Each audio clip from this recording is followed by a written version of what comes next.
Hello everybody, I'm Paul Beckwith, and in this video I'm going to talk about a report on the Arctic that's put together by NOAA every year, and they talk about things like surface air temperatures, ocean temperatures, what the overall patterns are with the jet streams, precipitation, Greenland ice melt, what some of the species living in the Arctic, like the caribou and seals, how they're faring, various groups of them. So it's an overall overview of exactly what's happening in the Arctic, and it comes out normally, each December, and it doesn't go from January 1st to December 31st.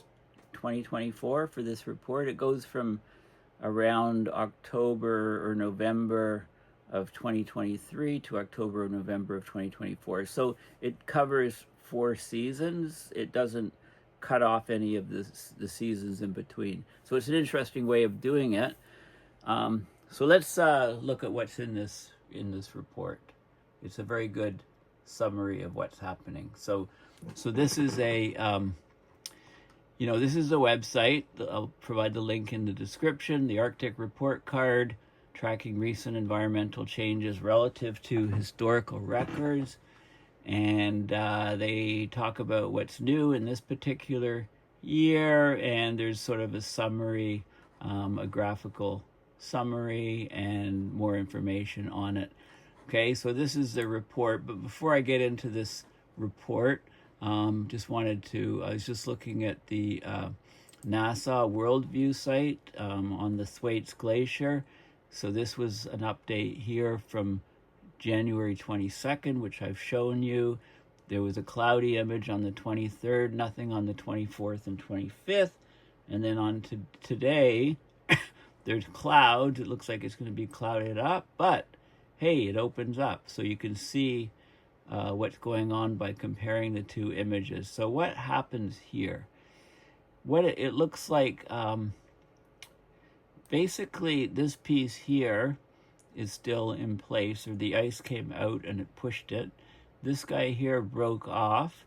Most of this is cleared off downstream, and this chunk here ends up moving over here. Okay, so you can kind of see. Okay, so if you can imagine most of this stuff clearing out, and this thing breaking right off and moving downstream to over there. And the other piece up to about here is embedded still against the ice shell. So, it's actually quite interesting to follow this, because things are happening so quickly that you can see them changes from day to day. I mean, we're lucky that there's clouds over here, clouds over here. There just happens to be a band that's clear, so we could see what's going on with the Thwaites ice shelf. And also, I did show you this article, Severe Weather Europe, on what is a sting jet, which is the phenomena of the North Atlantic extratropical cyclone that hit Ireland. And there's another major storm actually coming to Ireland. It's not as big as this one I was discussing. Don't know if it'll have a sting jet, but it was a very good explanation. I mean, this is the key, just as a refresher, this is the key figure here. So you've got the low pressure area. You've got a warm front moving out this way, a cold air coming in here, looping around, and there's dry air coming in. So when you get the cold air mixing in with the dry air, you get striations in this area similar to the tail of a scorpion, right? So you get these striations appearing. Okay, so this is another view here. Okay, so this is the phenomena. I did a little bit of more research on this, and this is a really good paper. I'll put it in the links if you want to know more and you want to know about the math and some of the things about how it works. It's called Sting Jet Windstorms over the North Atlantic, the Climatology and the Contribution to Extreme Wind Risks So it's all about the occurrences of these sting jets. And it goes into the statistics, it goes into the math. I'm not going to go into detail. I just wanted to make you aware of it if you're more interested in this phenomena, especially if you live in areas where it's coming. So I think there's some information on this is different storms, historical storms, but there's some information down at the bottom where it gives, this shows the wind speed threshold, and this is the number of the number of different types of windstorms. So the SJ are the sting jet storms, so it's only a small fraction of the total. This is at various wind speeds. These are non-sting jet storms that are not bombs, right? The bombs are defined as a 1 millibar pressure drop each hour for 24 hours, or 24 millibar total. And like I said, this particular storm which hit Ireland, it amplified at much greater rates than that. And these are non-sting jet storms, not bombs. Okay, so there's sting jets, bombs, and just normal storms. So it shows the different wind risks and so on, wind speed thresholds. So lots of information, and it was published back in 2017. Okay, so let's go to the Arctic report card and see what that has to say. So again, it's by NOAA. This is a department of the U.S. government, stands for National Oceanic and Atmospheric Administration. It's part of the U.S. Department of Commerce. And, they do the hurricane predictions. I mean, I hope it still exists, given the new government and the cuts. I mean, I'm sure parts of it will. I don't know if the whole thing will, and I don't think, it may not exist. So it makes these reports even more important that we understand what they say up to now. So the rapid pace, and I feel like we're back in school, right? We're getting, the Arctic is getting a report card for 2024. The rapid pace and complexity of Arctic change demand new and strengthened Arctic adaptation and global reductions of fossil fuel pollution. So this is in Alaska, I believe, just some scenes in various parts of the Arctic. So what's in this report? Okay, we'll look at the headlines, then we'll look at the various regions. There's an executive summary, sort of a 4-pager or so on what's in the report, the general highlights, lowlights. But it talks about surface air temperature in the Arctic, precipitation changes in the Arctic, terrestrial snow cover, very, very important in the Arctic. If it's warming, before it, if it approaches there, you can actually get more snow in some regions, and then in other regions you get almost no snow. It's mostly rain. Greenland ice sheet melt, the sea ice, the sea surface temperature, the Arctic Ocean, the primary productivity, which is the marine algae, how they're responding to climate warming and lack of sea ice, greening of the tundra, caribou migrating, the carbon cycling, ice seals, and some the original researchers, the First Nations people there, hunters or scientists in that region, the first scientists in that region, they're saying. Okay, so the Arctic is warming, continues to warm at a faster rate than the global average. There's a lot of records being broken. We're getting dramatic change in the Arctic in all of these different areas. The Arctic tundra is transforming from a carbon sink to a carbon source. We're getting declines of inland caribou herds, which were large, and now they're getting smaller and smaller. We're getting more precipitation in the winter because it's warmer. And there's lots of different regional differences. So it gives the headlines. Arctic annual surface air temperatures were the second warmest since 1900. The autumn of 2023 and the summer of 2024 were especially warm, ranked second or third warmest, respectively. There was an early August heat wave in various places. The last 9 years were the nine warmest on record. The summer 2024 was the wettest on record in the Arctic. And the precipitation is increasing in a trend. The most pronounced increases are occurring generally in winter. The ocean, we had the sea ice was the 6th lowest in the 45-year satellite record. All 18 of the lowest September minimum ice extents have occurred in the last 18 years.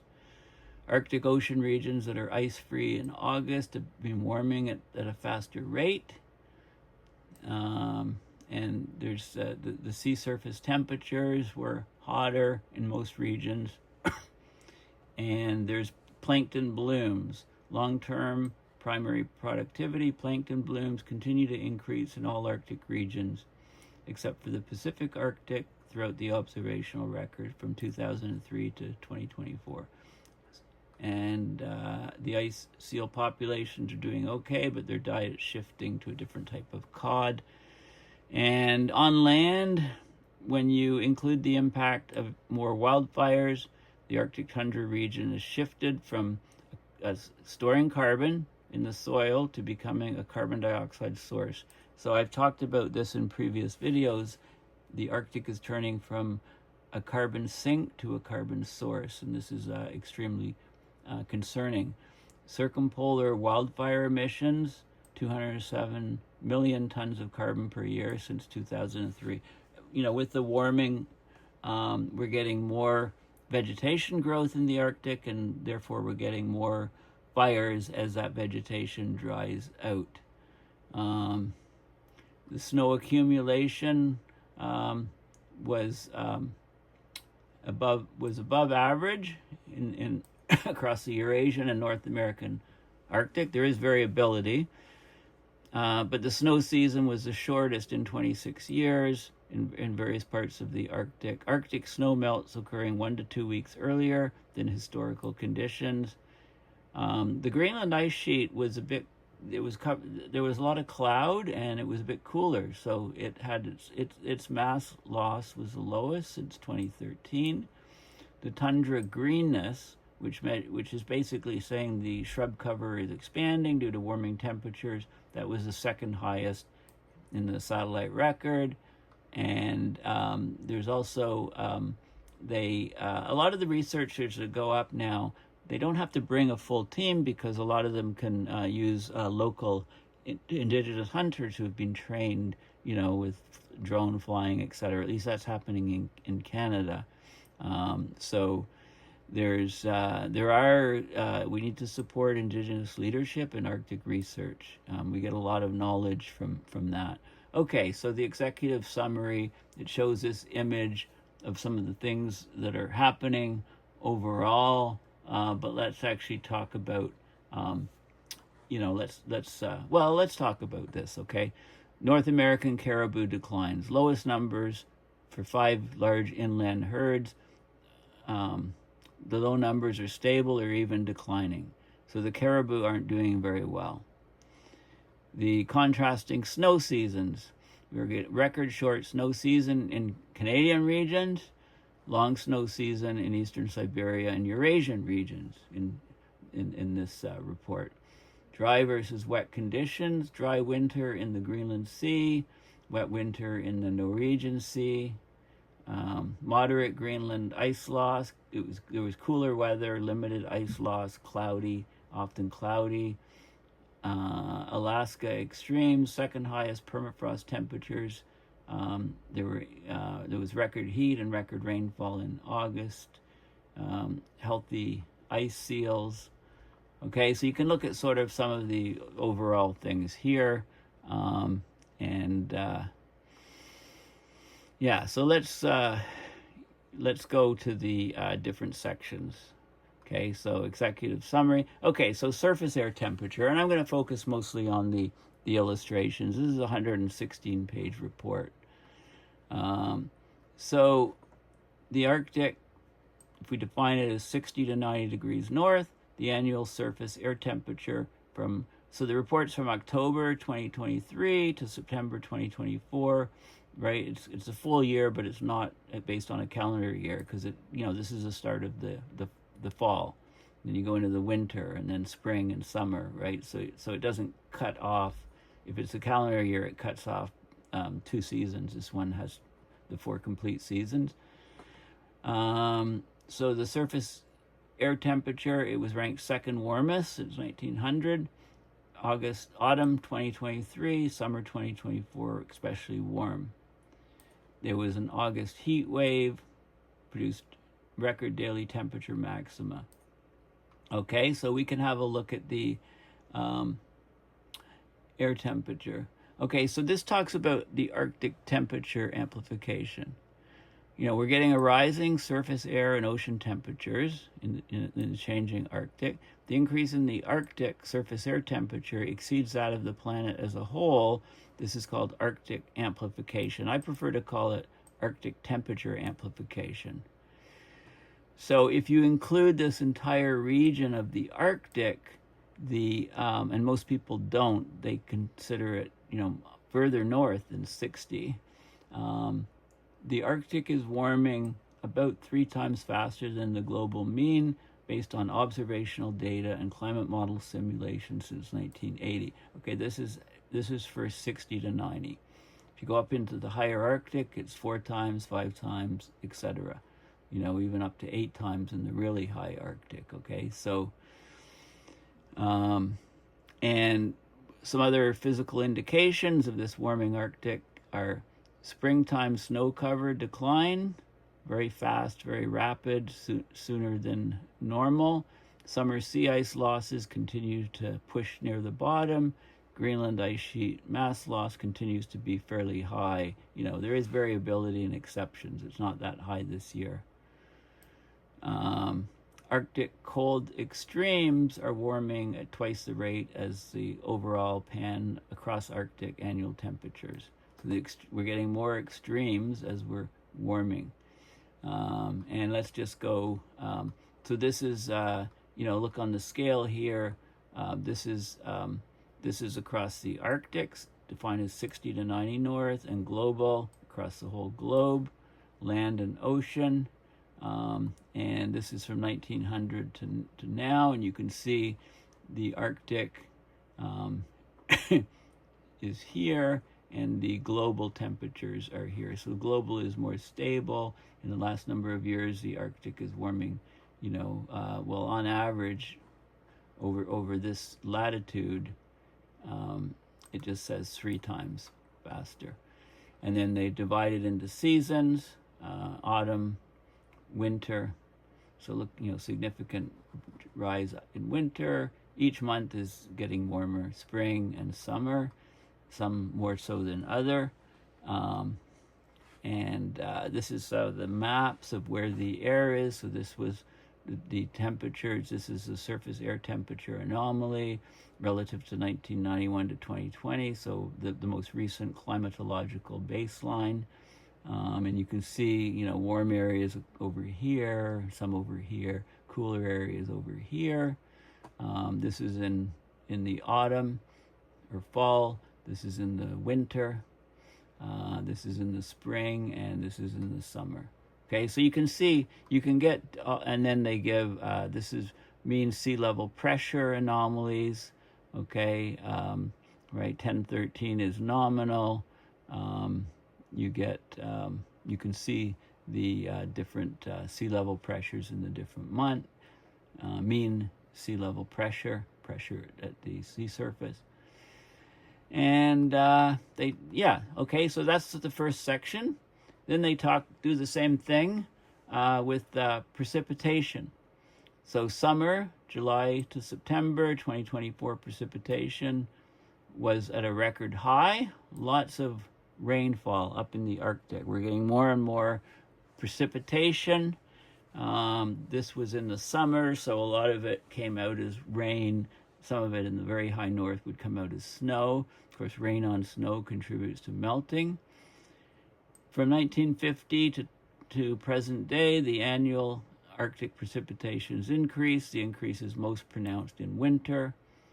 And there was some variability below average in some places, above average in other places.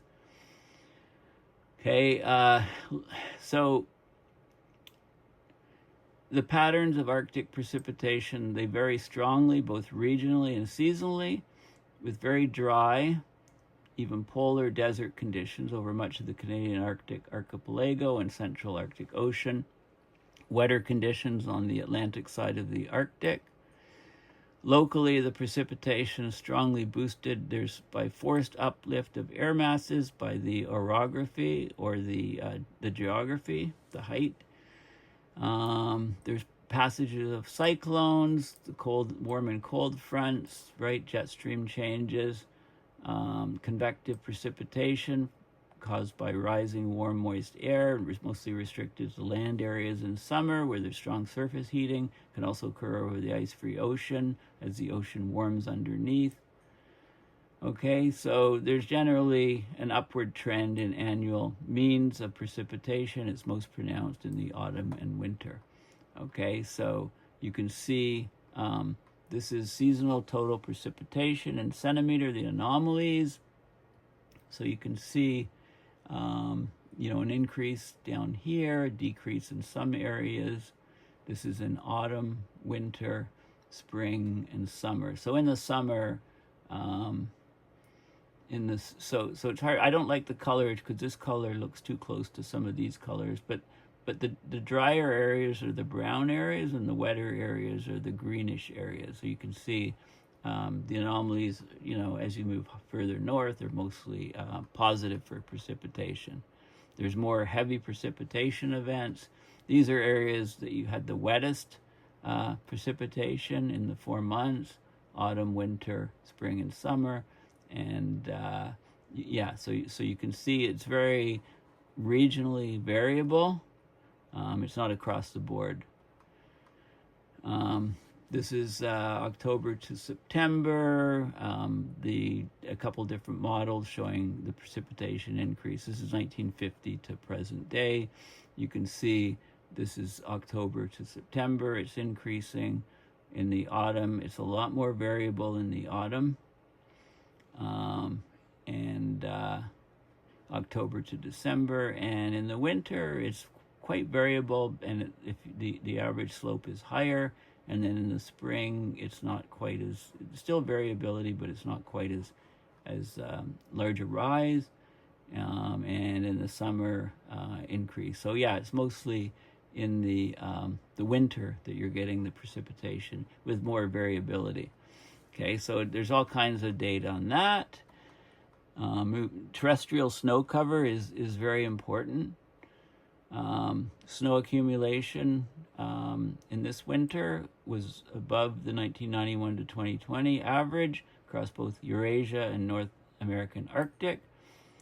Early snow onset and delayed snow melt results in a longer than average snow season, more snow, longer season. But over North America, there was this was over Eurasia, over North America, late snow onset, early spring melt. So it was the shortest snow season seen in 26 years since the data has been collected. And you can see this is the snow cover extent anomaly in May. You can see it dipping down, it's melting out quicker. And the anomaly in June, it's even steeper. These are the normal situations, and then the differences from the normal. They show weekly a cumulative effect. North America, and the the colors are the different time periods. The 19 one is. This is spring 2024 is the black relative to the 1991 baseline. That's the black curve. That's up here.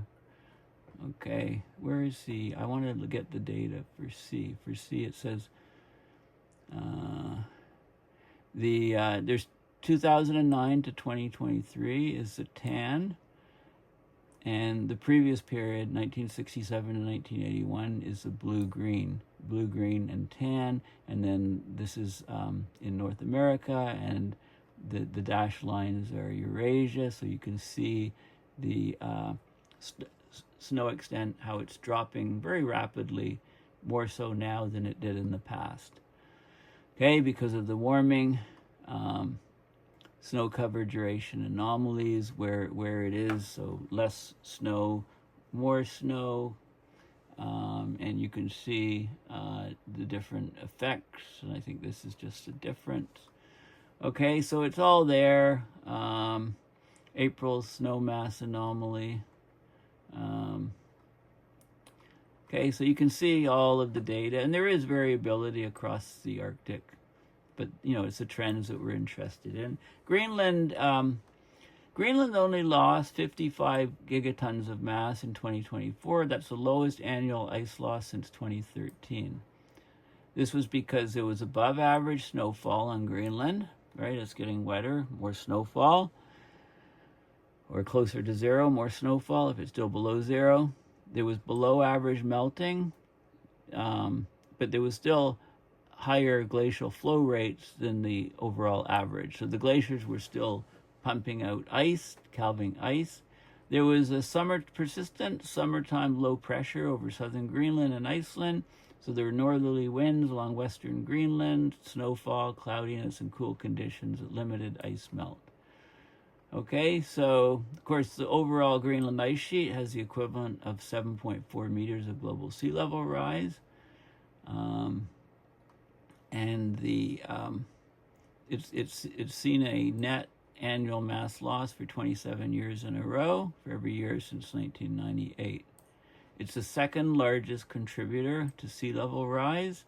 The largest contributor is ocean water thermal expansion. The ocean's warming in general. Warm water expands. That's raising sea level. Next comes in Greenland, and then after that is Antarctica.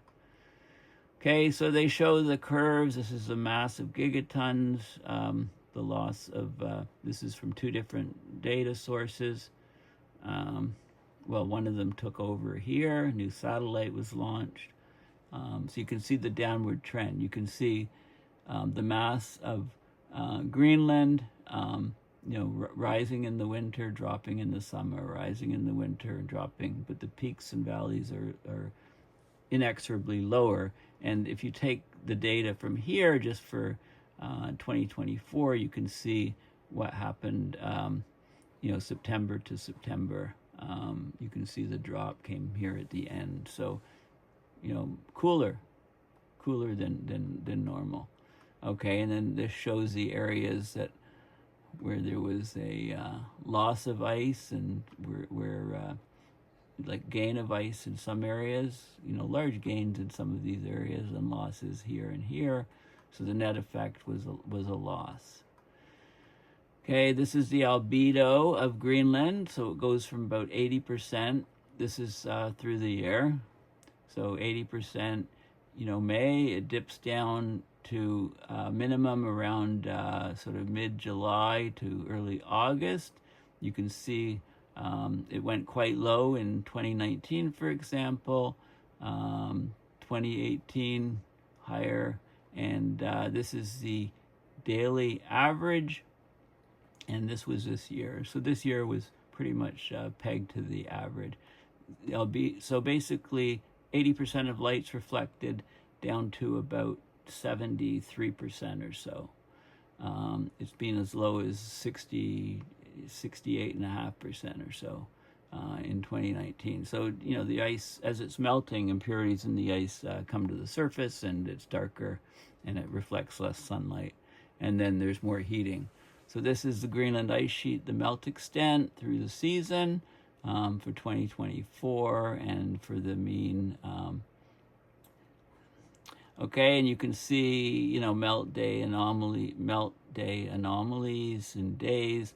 So positive here and negative here. So basically it was melting out in this area and not melting out so much, gaining in this area. Anomaly was negative. Solid ice discharge from Greenland. This is the calving event. A little bit less interesting dip here. We'll have to try to figure out what's going on there. And this shows 2024. This is discharge in gigatons per year. So slight drop here in the last few months. So all the data is there. And the sea ice extent, still crawling near record lows, but not quite there at record lows. 6 lowest in the satellite record. The last 18 September sea ice minimums were the lowest 18 in the record. We're having less older, thicker ice, more younger first-year ice. Okay, so let's just have a look at the data. So this is extent in March, dropping. This is September at the minimum. And this is multi-year extent. So this is overall, there's less and less multi-year ice, which survives from season to season.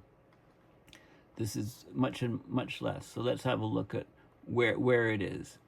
Okay, so this is the sea ice extent, March 2024, September 2024 in this region. This is the medium from 1991 to 2020. And this is the age of the ice. So 0 to 1 year ice is here. This is all first year ice. There is some 1 to 2 year ice up in these regions. And then when you go to multi-year ice, 2 to 3 years, 3 to 4, greater than 4 years, it's mostly stuck up. Because the circulation is this way, the thicker ice gets into these regions and it takes longer to melt out. Okay, so but the overall trends are there. This is the melt onset date in different regions. So lower latitudes, it's earlier. Higher latitudes, it's later. There is variability, and you can see the mean date of melt onset is trending down, but this year was an anomaly.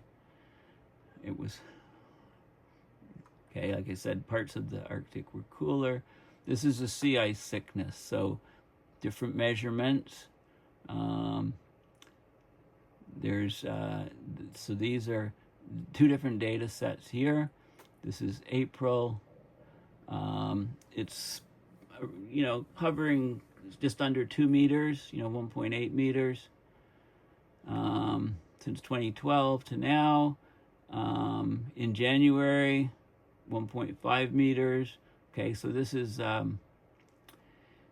when it's thickest, basically. It's been growing, and now we're going into the spring, and it's starting to melt. So that's when it's thickest here.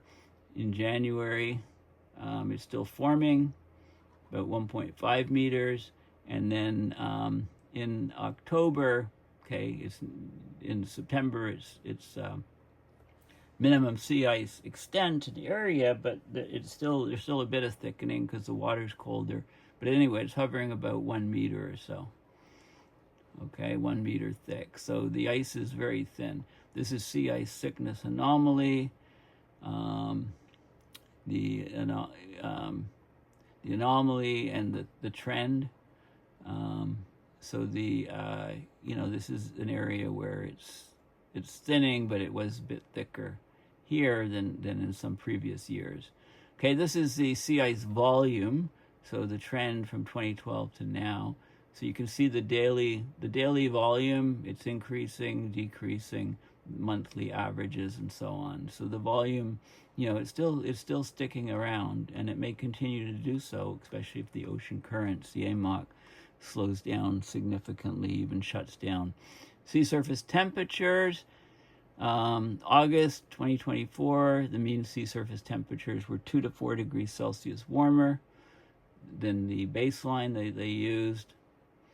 Anomalously cool August sea surface temperatures in the Chukchi Sea.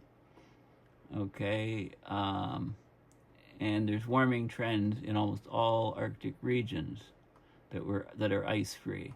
Okay, so you can see the images. This is sea surface temperature in August. So there's ice here. right? So at the fringes of the ice, it's should be close to the melting point of ice, sea ice. It's about minus.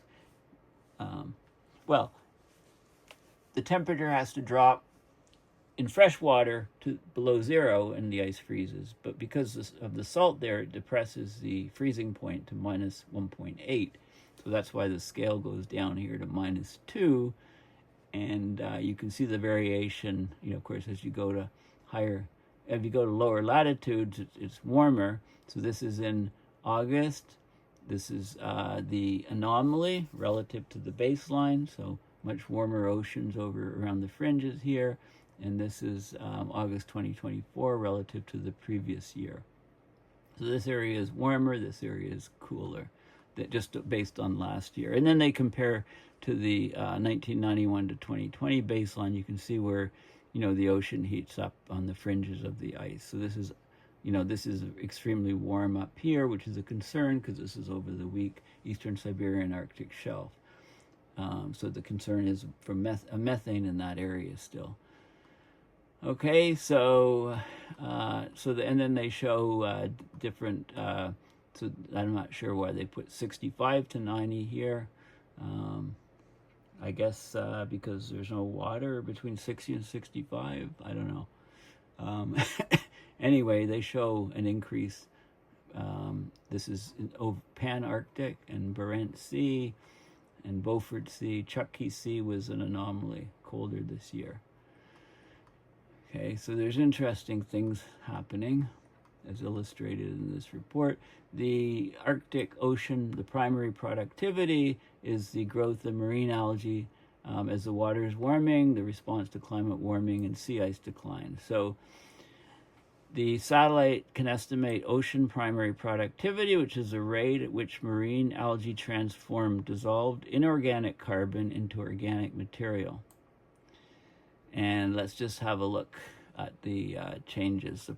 Let's look at the map. So chlorophyll A we're talking about here. So you can see the scale here is, this is chlorophyll A from the algae. Can detect it from satellites. The percent of the average, green is higher than average. Green is higher than average. Okay, so you can see green's higher than average, brown's less than average. You can see the variability and over time. So you can see, what's going on. And then these are the sea ice concentration anomalies. So it depends, there's a lot of factors going in there. Okay, where there's less, of course, if there's sea ice, it's hard for the algae to grow because the ice can block sunlight, especially if it's got snow on top of it, and if it's dirty ice. Okay, this is mean annual primary productivity. It's measured in grams of carbon per square meter per year, and you can see, it's higher at lower latitudes. These are some of the trends. So as we get less ice, it's higher on the fringes.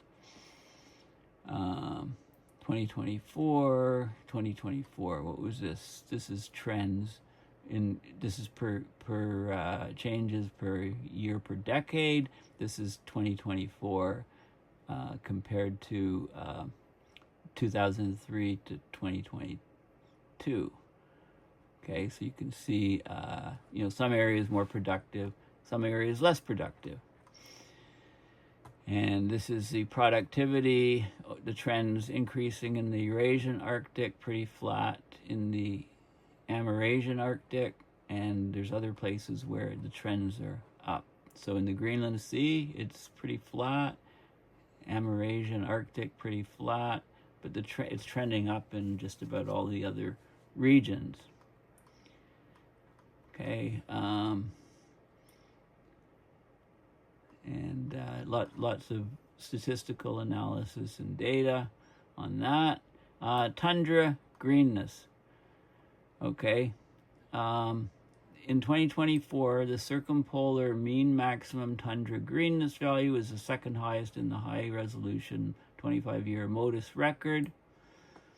It's reached a record high value over the North American Arctic. In the Eurasian Arctic, it was 6th highest. So the greening of the Arctic was first reported in the late 1990s. It's as an increase in the productivity and abundance of tundra vegetation due to rapid warming and sea ice decline. So it's an ongoing phenomena. The Arctic tundra biome occupies Earth's northernmost lands. It covers 5.1 million square kilometers, area that encircles the Arctic Ocean. It's bound to the south by the boreal forest. So there's profound changes to vegetation as there's increases of temperature and changes of precipitation patterns. So this is the NDVI trend, measuring the vegetation. You can see, areas that are really greening along the fringes here, other areas that are somewhat greening, and then you have to go much further south. There's some brown areas interspersed where it's decreasing. Okay, and this is, these are two different data sets here, these two maps. And this is another, this is 2024 relative to the mean value from 2000 to 2024. So you can see a definite greening of the Arctic region. And this shows the some of the different data sets showing the NDVI increasing. It's definitely a greening, strong greening in the Arctic since 2000, maybe even going back to 1980. And this shows you some images. So I think this is, a major driver of the circumpolar greening trends is the expansion of tall canopy-forming shrubs, such as alder. Okay, so this is alder here, and this is alder here. So we're getting much more of that being grown. And when there's alder and shading nearby, you can actually have less of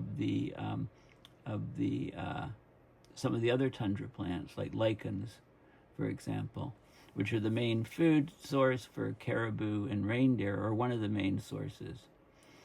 Okay, so the greening of the Arctic is affecting the ecosystem up there. Migratory Tundra Caribou, for example, the numbers are decreasing. So there's a lot of data here. They talk about different groups over, these are different bands of caribou, and it shows whether what the effects are. So decline. So some of them are growing, other ones are declining. Here it's mostly decline. So it looks like they've kind of stabilized. This is the difference, I believe. So I think they've kind of stabilized. These are some of the regions where the caribou are. So the herd numbers at the peak and the current. So the numbers have significantly defined. Like look at, so this is one. This is this one here, George River. They've almost been wiped out. And, you can see the comparisons, Western Arctic. Okay, so each different region is looked at, and there's even one on Greenland here. The numbers are down a bit from the peak. Okay, so the woodland caribou. And, of course, they're a major food supply for people living up in that region. The Arctic Terrestrial Carbon Cycle, I'm going to go over fast because I've talked about the carbon in the Arctic going from a carbon sink to a carbon source. When you include the wildfire emissions, the Arctic tundra region shifted to a CO2 source. It's a consistent methane source. Permafrost temperatures were the highest on record at nearly half of Alaska's long-term permafrost monitoring stations. Wildfires have increased since the mid-20th century. 207 teragrams of carbon, or gigatons of carbon. Okay, so that's going on. And you can see different sites where the tundra, this is some of the sites where we're actually measuring the gases and so on, and you know, is it tundra, is it boreal forest, what gases, how much carbon's coming out of the soils, how much methane. And then if you upscale all of this, you get to the maps, which I talked about in some previous videos. So I'm not gonna, these are temperatures of boreholes, you know, over time for various depths. Okay, depending on where the boreholes are. Carbon fluxes, you know, wildfires are up. This is burned area, you know, has been, you know, increasing overall. There is quite a bit of variability from year to year. Canada and Alaska, you know, we had a massive burn here. This was Canada, you know, recently. And the trends on sources. So these were the sources of carbon now, and the sinks are down on the fringe, and the net effect is that the Arctic has switched. So this is, you know, it's not going to be removing CO2 from the atmosphere like we've relied on for a long, long time. Then they talk about some of the ice seal populations. They're doing relatively okay, eating different types of food. And then running out of time here. The original researchers, this is a good little section. The original researchers, hunters or scientists deserving sustained support. Okay, so, you know, you could think of Inuit hunters as the original researchers of their homelands. And there's you know, passing information and skills from one generation to another generation is important. Knowledge on ice conditions, et cetera, et cetera. Okay, so this is, there's a couple different programs on that. These are some of the location maps where small settlements are. This is the overall map here. So this is showing these, this is an expanded view of this rectangle here, and you can see the different settlements. Hunters are the original Arctic researchers. Okay, so it's quite an extensive report, and you know, it's a good source of information on, you know, what's happening in the Arctic. Okay, well, I've gone longer than I was hoping. Please consider going to my website paulbeckwith.net,